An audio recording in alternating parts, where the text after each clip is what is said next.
Des couleurs vives, des coupes travaillées, la société Viesnicu Textiles a entrepris de donner un tour plus sophistiqué au secteur de l'hôtellerie et de la restauration en Lettonie. Au cœur de Riga, elle a ouvert son petit atelier de textiles et vêtements de travail Made in Latvia. Voilà 7 ans. Voici notre atelier.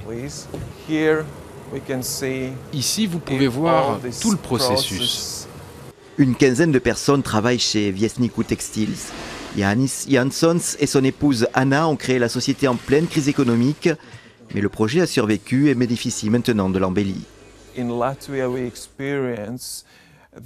Lettonie, nous assistons à la renaissance de l'esprit du business. La Lettonie a souffert du régime soviétique et nous devions reconstruire notre fibre des affaires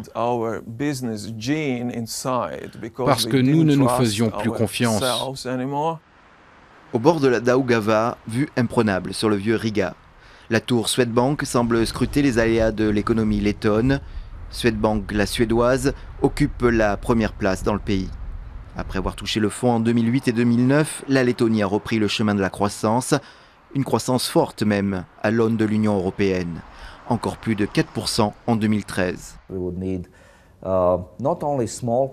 Nous aurions non seulement besoin de petites sociétés, mais de grandes aussi. Car au final, nous sommes un petit pays, encore relativement pauvre. L'épargne est faible et notre population diminue.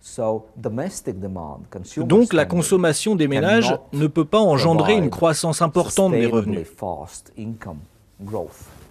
Nous avons besoin d'exporter et pour exporter, les compagnies ont besoin de grossir.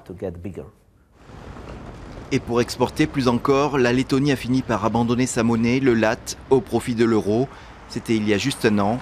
À la Banque centrale de Lettonie, s'intégrer toujours plus à l'espace européen semble la voie à suivre pour faire avancer le pays.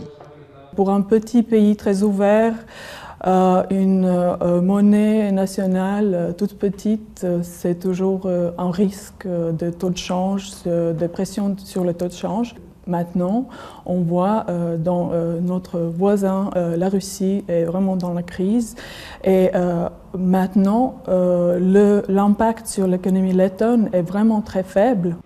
Mais si le choc russe est un peu amorti, c'est aussi la faiblesse de l'économie en Europe qui pourrait aujourd'hui venir ralentir la croissance du pays et l'amélioration des conditions de vie des Lettons.